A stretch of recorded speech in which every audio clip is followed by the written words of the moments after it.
اچھا بھائی، عید میں والدین وغیرہ سے جھک کر ملنا. بعض لوگ عید وغیرہ کے موقع پر کسی بڑے مثلاً والدین سے ملتے وقت جھک جاتے ہیں، کیا یہ جھکنا جائز ہے؟ محمد فہد نواز ضلع اسماعیل خان سے. کسی کے سامنے بھی جھکنا یہ جائز نہیں ہے، چاہے والدین ہو یا کوئی اور ہو. البتہ سلام کے لیے جب آپ ہاتھ چومنے کے لیے یا گلے ملنے کے لیے وہ خود بخود آٹومیٹیکلی انسان تھوڑا سا جھک جاتا ہے، وہ جائز ہے. تو عید کے موقع ہو یا بغیر کوئی موقع ہو عید کے علاوہ، سجدہ کی بھی یہ بھی جھکنا جو ہے یہ بھی ایک قسم کا سجدہ ہی کہلاتا ہے. تو یہ اللہ کے علاوہ کسی کے سامنے جائز نہیں ہے.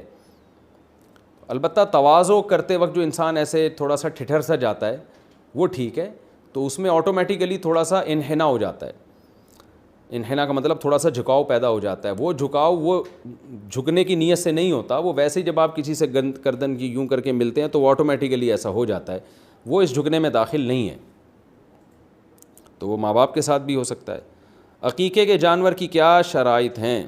بچوں کا عقیقہ کرنے کے لیے جانور کی کیا شرائط ہیں؟ کیا دو بچوں کا عقیقہ بڑے جانور سے ہو سکتا ہے؟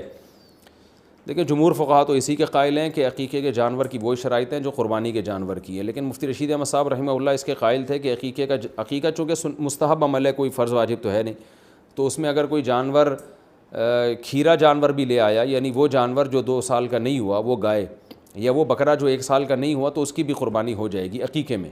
لیکن کوئی احتیاط پر عمل کرنا چاہے تو احتیاط یہی ہے کہ عقیقے میں بھی وہی جانور ہو جو قربانی میں ہوتا ہے، یعنی بکرا کم از کم 1 سال کا، دمبا موٹا تازہ ہو تو 6 مہینے کا، اور گائے جو ہے 2 سال کی. تو عقیقے میں بھی یہی کر لینا چاہیے. باقی یہ ہے کہ بچوں کا عقیقہ بڑے جانور میں ہو سکتا ہے، بالکل ہو سکتا ہے، اور بقرعید کی گائے میں بھی ہو سکتا ہے. تو بڑے جانور میں بھی عقیقہ کیا جا سکتا ہے، یعنی اس کا ایک حصہ لے لیں، اگر بچی ہے اور بچہ ہے تو 2 حصے ڈال لیں، تو یہ بھی جائز ہے. قربانی کا گوشت 3 حصوں میں تقسیم کرنا لازم ہے. قربانی کے گوشت کو 3 حصوں میں یعنی اپنے علاوہ رشتہ داروں اور غریبوں میں تقسیم کرنا لازم ہے، یا سارا گوشت خود بھی رکھ سکتے ہیں؟ بنت طالب کراچی سے. بہتر یہ ہے کہ 3 حصے کر دیں، ایک رشتہ داروں کے لیے، ایک مستحقین کے لیے، غریبوں کے لیے، اور ایک اپنے لیے. کوئی لازمی نہیں ہے. آج کل تو جتنے رشتہ دار ہیں اکثر قربانی کر رہے ہوتے ہیں، تو اگر رشتہ داروں کا حصہ نہ بھی رکھا تو 1/3 آپ غریبوں کے لیے نکال دیں تو بھی ٹھیک ہے. اور اگر کوئی خود غریب ہے اور بچوں کو گوشت پورے سال زیادہ مقدار میں کھانے میں نہیں ملتا، تو پھر اس کے لیے افضل یہ کہ پورا گوشت خود رکھے وہ، کیونکہ اپنے بچوں کا حق دوسروں سے بہرحال زیادہ ہے.